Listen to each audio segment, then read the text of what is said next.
আসসালামু আলাইকুম। নতুন আরেকটা ভিডিও আজকে আমি আবার আপনাদের মাঝে হাজির হয়ে গেলাম। তো এতদিন তো শাশুড়ির সম্পর্কে, স্বামীর সম্পর্কে অনেক কথাই বলছি। তো আসেন আজকে বাবার বাড়ির সম্পর্কে কিছু বলা যাক।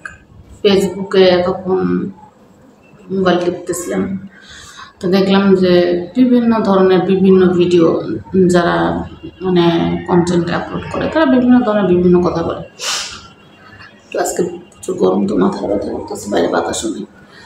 তো যাই হোক, সত্য কথা বলতে কি যে অনেকেই বলে যে শাশুড়ি শাশুড়ি ভালো না। আমরা মেয়েরা যেটা বলি যে শাশুড়ির নামে অনেক বদনাম করি, শাশুড়ি ভালো না, শাশুড়ি খারাপ, হ্যান ত্যান। ভালো কথা, শাশুড়ি খারাপ হবে কারণ শাশুড়িকে আমার জন্ম দিছে, শাশুড়িকে আমার 10 মাস 10 দিন পেটে ধরছে। হ্যাঁ, যাদের শাশুড়ি ভালো হয় সেটা তাদের কপাল গুণে হয়, ভাগ্য গুণে হয়। আর দ্বিতীয় কথা হচ্ছে কি যে ই করছে ওনাকে, যেহেতু শাশুড়ির সাথে কোনো কী বলে রক্তের সম্পর্ক থাকে না, সেখানে শাশুড়ির বলেন শ্বশুরবাড়ির মানুষের দুই কথা বলেন, ওইটা মাথায় মানে নেওয়া না নেওয়া কী কথা, ঠিক আছে? তো অনেক মানে কিছু কিছু মহিলাদেরকে দেখা যাইতেছে যে খুব বেশি শ্বশুরবাড়ির নামে বদনাম করে, আর মানে বাবার বাড়ি নিয়ে খুব বেশি করে। আপনি ইনকাম করতেছেন, আপনি রোজগার করতেছেন, আপনি খুব ভালো টাকার মালিক, আপনি আপনার বাবা মারে দিতেছেন, তো আপনার বাবা মা আপনারা চাটবে না তো কারে চাটবে? বাংলা ভাষায় আমি কথা বলি এইভাবে। আপনি আপনার রোজগার করতেছেন, টাকা ইনকাম করতেছেন, আপনি আপনার বাবা মারে দিতেছেন, তাদের ইচ্ছা পূরণ করতেছেন, তাদের চাহিদা পূরণ করতেছেন, তা আপনার বাবা মা আপনারা চাটবে না তো কাদের চাটবে? মানে আমাদেরকে চাটবে? কেন চাটবে? কোন কারণে চাটবে? দুনিয়াতে কেউ কখনো কারোর পিছনে স্বার্থ ছাড়া ঘুরে না। এটা যেই হয় না কেন, যেই হোক না কেন, স্বার্থ ফুরাই গেলে কেউ কখনো কারোর আপন হয় না। সেটা বাবা মাই হোক, শ্বশুরবাড়ির মানুষ হোক, বাইরের মানুষ হোক, যেই হোক না কেন, কেউ কখনো স্বার্থ ছাড়া কারোর পিছনে দৌড়ায় না। প্রত্যেকটা মানুষের পিছনে স্বার্থর জন্যই ঘুরে, এটাই সত্য কথা। সে মা হোক আর শাশুড়ি হোক না কেন।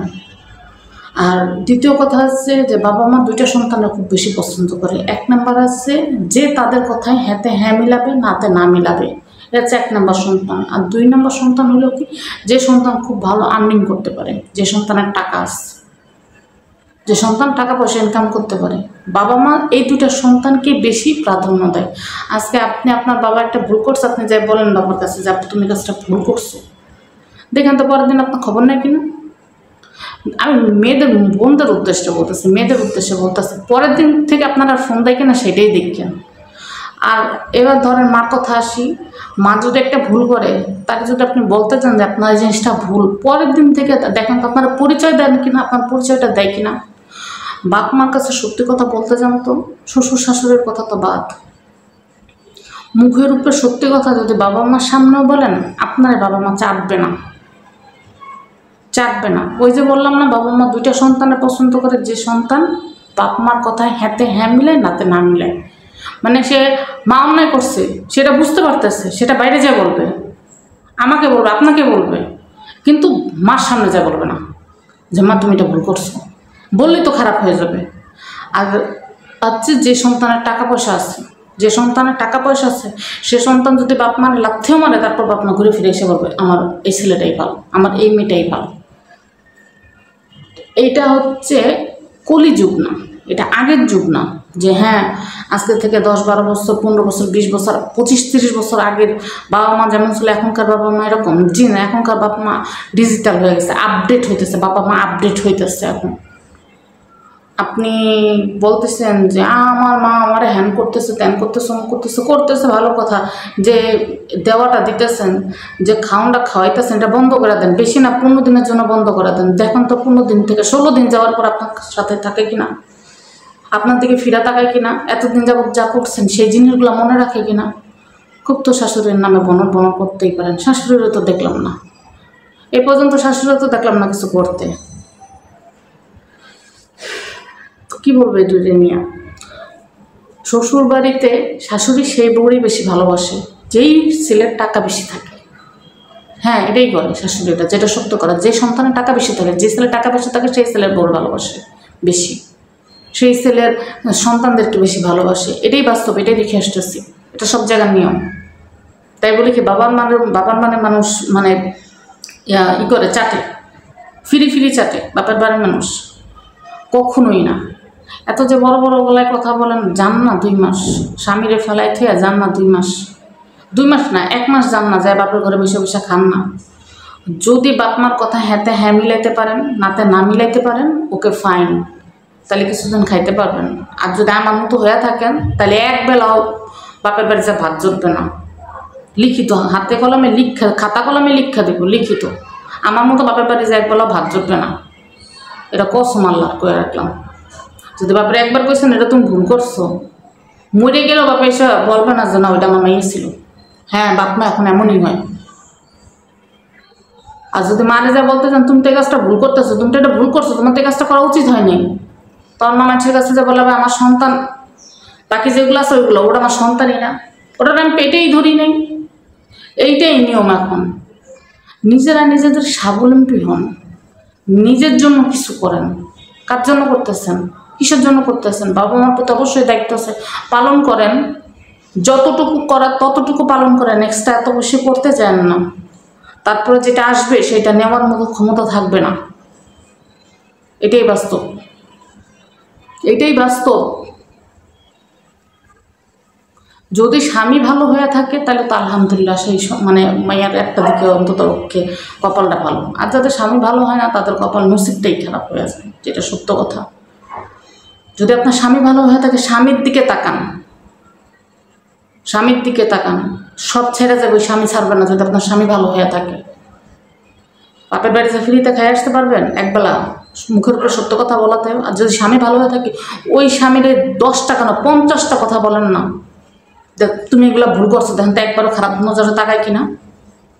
তাকাবে না, কারণ ওই ভালোবাসাটা সলিড, ওইখানে কোনো স্বার্থ নাই। স্বার্থ, সব ভালোবাসায় স্বার্থ আছে। সন্তানের কথা বলবেন, সন্তানের ভালোবাসায় স্বার্থ পাবেন।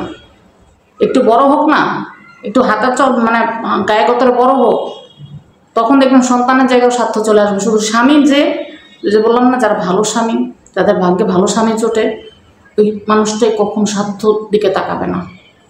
যতই কষ্টে পড়েন না কেন, যতই কুষে পড়েন না কেন, ওই হাতটাই থাকবে সাপোর্ট হিসাবে। কোনো সাপোর্ট থাকবে না, আর কোনো সাপোর্ট না। ভাই বোনের কথা বলতেছেন, ভাই বোন সারা জীবন চেষ্টা করবে কীভাবে আপনারা ধাক্কা মেরে নিজের জায়গাটা নিজের দখল করতে, কিংবা আপনার মুখের খাবারটা নিয়ে কীভাবে নিজে খেয়ে ফেলাইতে, এটাই চেষ্টা করবে। নিজেদের চিন্তা করেন, নিজের স্বামীর চিন্তা করেন, নিজের সংসারের চিন্তা করেন, নিজের সন্তানের চিন্তা করেন। বাকি সব ওয়েস্ট, বাকি সব ধাক্কা মেরে ফেলাই দেন। কারণ আপনি একবেলা ঘরে না খাই থাকেন তো দেখেন তো আপনার মা এসে আপনার এক বাটি ভাত দিয়ে যায় কিনা? জীবনও দিবে না, খবরও নিবে না। বলছে না বাবা মা আপডেট হইতেছে, দিন দিন দিন দিন যত দিন যাবে বাবা মা আপডেটই হইতে থাকবে। আল্লাহর কাছে সবসময় দোয়া করবেন যে এমন পরিস্থিতি যেন আল্লাহ আমাদেরকে কখনো না করায়, এমন বাবা মা যেন আল্লাহ আমাদেরকে না বানায়, আর বানানোর আগে যেন আল্লাহ দুনিয়া থেকে আমাদেরকে উঠাই নিয়ে যায়। এইটা দোয়া করবেন। এটাই বাস্তব, এটাই সত্য। এই সত্যটাকে যে মাইনে নিতে পারবে, যে বুঝতে পারবে, সে অন্তত পক্ষে দুনিয়াতে থাকবে না কোনো জায়গায়। আর নাহলে আমার মতো কপালে তো সেরকম হবে, যেটা সত্য কথা। স্বার্থপর হইতে হবে, যতদিন বেঁচে থাকবেন স্বার্থপরের মতো থাকবে। আপনার সামনে যদি মারাও যায়, দেখেও দেখবেন না, দেখেও দেখবেন না, যে দেখার কোনো প্রয়োজনই নেই। আমি এখন থেকে এরকমই করবো, বাস্তব কথা যেটা সত্য কথা। আমার ভিতরে এখন মায়া মহব্বত বলতে কিচ্ছু নেই, কিচ্ছু না। হ্যাঁ, আমি ভালোবাসি, আমি আমার স্বামীর আর সন্তানের ভালোবাসি। বাকি যেগুলো আছে সেগুলো যদি মইরাও যায়, আফসোসও নাই যে মূল লোক আল্লাহ, ওই আফসোসটা আমার ভিতরে নেই। সে হোক বাপের বাড়ির মানুষ আর হোক শ্বশুর বাড়ির মানুষ, একদম ডিরেক্ট আমি যা বলি এভাবে স্ট্রেট কাট বলি। কেউ কে এসে আমার খাওয়াই দিতে আসতেছে, কেউ কি দেখতে আসতেছে, সব চায় রয়েছে কতক্ষণ আমার মানে ঘরের ভিতর খাবার আসবে, তারা ভাগ বসাইতে আসবে, তারা ওই জিনিসগুলোতে তাকায় থাকতে পারে। জান না এত সস্তা না দুনিয়া। ইনকাম করতেছেন লাখ লাখ টাকা খাওয়াইতেছেন, এর জন্য এসে মুখের মধ্যে টাস করে একটা চুমা দেওয়া যায়। কালকে থেকে ইনকাম বন্ধ হয়ে যায়, পরশু দিনের থেকে চুমার জায়গায় জোতার বাড়ি পড়বে। এটাই লাইফ, এটাই জীবন, এটারই মেনে নিতে হবে। আমার দেখায় কি কমন এগুলো। মা কখনো ভালোবাসার মানুষ হইতে পারে না। আই হেট মাদার, সত্য কথা বলতে চাই, আই হেট মাদার। আমি মা ডাকটাই শুনতে পারি না, কেন যেন আমার মা ডাকটা শুনতেই ঘৃণা লাগে। একটা বিশ্রী একটা ডাক, একটা জঘন্য একটা ডাক। কেন? কোন কারণে? আর শাশুড়ি যদি এবার আমি ডাইরেক্ট বলবো আপনার মা বলে ডাকবো না, অন্য কিছু কিছু হলে বলেন আমি অন্য কিছু বলে ডাকবো, ঠিক আছে, তো এই মা ডাকটা আমার বলবেন না ডাকতে। আমার এটার প্রতি একদম ঘৃণা জন্মাই দিচ্ছে। কিসের জন্য? বাপ মা আমার আল্লাহর কাছে মাঝে মাঝে প্রশ্ন করতে ইচ্ছা করে, কেন মানে দিয়ে কি পাঠানো যায় যা মানে পাঠানো যাইতো না দুনিয়াতে, এদের মাধ্যমে কেন পাঠাইতে হবে? এই দুইটা মানুষ না থাকলে কি দুনিয়াতে এমন কোনো কিছু উদ্ধার হয়ে যাইতো? দরকার কি ছিল তোমার এই মানুষগুলো আরে পাঠানোর? কোনো দরকার ছিল? অসহ্য দুইটা মানুষ, অসহ্য দুইটা মানুষ। বলছি না যদি মারাও যায় আফসোস তো দূরে থাক, চোখ দিয়ে এক ফোঁটা পানিও আসবে না, এক ফোঁটা পানি আসবে না, আমার চোখ দিয়ে এক ফোঁটা পানিও পড়বে না। যদি মইরাও যায়, যদি আসমায় কয়ে যায় আমি মরে গেলে আমার লাশ দেখতে আসবে না, দূর লাশ। খবর পাইলে জীবনে কোনোদিন যাই কিনা হ্যাঁ দেখো তো আগে। লাশ দেখতে যায়, কে লাশ দেখতে যায়? কার লাশ দেখতে যাবে? আমি মেয়ে মানুষ, আমি কি খাটনা যে ধরতে পারবো নাকি? বাল শিখতে আমি ওখানে যাবো কিসের জন্য? মুখ খারাপ করা লাগে এখন। বাপ মা বাপ মা বাপ মা, বাপ মাদের কি হয়? বাপ মাদের কিচ্ছু হয় না। দুনিয়ার মধ্যে যদি জঘন্য কোনো মানুষ থেকে থাকে সে হলো বাপ মা। এগুলার মহিলাদের উচিত এগুলার পত্তা ছাড়া, বিয়ের পরে স্বামী একমাত্র আপন, আর কেউ আপন হয় না দুনিয়াতে। এগুলার পত্তা ছাড়েন। এগুলা বাস দিতে পারে, বাস উঠাইতে পারে না। শ্বশুরবাড়ির মানুষও যেমন বাস দিতে পারে, বাপের বাড়ির মানুষ ওরকম বাসই দেয়, বাস ছোটাইতে পারে না কেউই। হয়তো বা 100-তে 1 জন, হাতে গোনা। খালি মানে ফেসবুক ইউটিউব খুলে খালি ম্যা ম্যা ম্যা ম্যা, কি এর ম্যা ম্যা, তো ম্যা ম্যা কিসের ফালতু। আল্লাহ যাদের মা হওয়ার কোনো যোগ্যতা নাই তাদেরকে মা বানায় থুয়ে দিচ্ছে দুনিয়ার ভিতরে। মা মা মা, মার জন্য মার পায়ের নিচে যদি জান্নাত লেখা রাখো আল্লাহ, তুমি, আমি ডিরেক্ট আজকে বলতেছি, মার পায়ের নিচে যদি জান্নাত থাকো, জান্নাত আমার প্রয়োজন নেই। আমি এক কথায় রাজি, আমি জাহান্নামে যাইতে সারা জীবনের জন্য আগুন পড়তে রাজি আছি, তো ওই জান্নাত আমার চাই না, ওই জান্নাত আমার চাই না, আমি চাই না জান্নাত। এখন আপনারা অনেকে বলতে পারেন আপনি মুসলমান না, হইলাম না মুসলমান, আমার মুসলমান হওয়ার প্রয়োজন নাই, আমি জান্নাত চাই না। মার পায়ের নিচে যদি আল্লাহ জান্নাত লেখা থাকে, ওই জান্নাতই আমি চাই না। আমি সারা জীবন জাহান্নামের আগুনে পড়তে রাজি আছি, কিন্তু ওই জান্নাত আমি চাই না। হাসরের ময়দানে যদি আল্লাহ একবারের জন্য আমার বলে যে একবার হলো মার বলে ডাক্তার তোর জন্য জান্নাত লেখা রাখবো, আমি জান্নাতই চাই না, আমার জান্নাতের দরকার নেই, আমি জাহান্নামই ভালো। কিন্তু আমি মা বলে ডাক্তার রাজি না, কারণ আমি মা ওয়ার্ডটাই ঘৃণা করি, মা শব্দটাই আমি ঘৃণা করি। আর এটা যত জীবন বাচ্চা থাকবো তত জীবন আমি ওইভাবেই ঘৃণা করে যাবো, ওইভাবেই ঘৃণা করে যাবো। আমি যতটুকু জীবন বাচ্চা থাকবো অত জীবন আমি এভাবে ঘৃণা করবো মা ডাক্তারে। আমার মাঝে মাঝে মনে হচ্ছে আমার পোলা দুটা আমি কই যে মা বলে ডাকিস না, অন্য কিছু কর, ডাক্তারও বলো। মা ডাক্তারতে এত ঘৃণা লাগে। সব দুনিয়ার মধ্যে সব থেকে নিকৃষ্ট ডাক হলো এই মা ডাক। এই মারা সন্তানদের লাইফ নষ্ট করে দেয়, সন্তানদের জীবন নষ্ট করে দেয়। আবার কয় দুনিয়াতে সবাই আর 2 চোখ করতে পারে, মা 2 চোখ করতে পারে না। দুনিয়াতে কেউ 2 চোখ না করলেও মা 2 চোখ করে। মাই 1 নম্বর মানুষ, যে একটা মানে সন্তানের লাইফ ধ্বংস করতে এনাফ একজন পারসন। এখনো বলবো যারা যারা এখনো পর্যন্ত মানে সতর্ক হন না, সতর্ক হয়ে যান। কিসের বাপের বাড়ি, কিসের শ্বশুর বাড়ি? শ্বশুর বাড়ি থাকবেই, স্বামী আছে, শ্বশুর বাড়িও থাকবে। বাপের বাড়ি মানুষদের লাথি মারবেন, এরকম বাপের বাড়ির মানুষ দরকার নেই। না থাকলে কি মারা যাবো, মরে যাবো, মরে গেলে কি হবে? আমার স্বামী আমার যে দাফন করে আসবে, কোনো সমস্যা নেই, মৃত্যু তো হবেই, আজ হোক কাল হোক মরবো তো। বাপের বাড়ির মানুষের সার্টিফিকেট নিয়ে আমার মারা লাগবে? আমার নবী আমার স্বামীর কাছ থেকে সাফায়াত নিতে আসবে, আমার আল্লাহ আমার স্বামীর কাছ থেকে আমার ইয়া নিতে আসবে, সার্টিফিকেট নিতে আসবে। আমার বাপ মার কাছে সার্টিফিকেট নিতে যাবে না।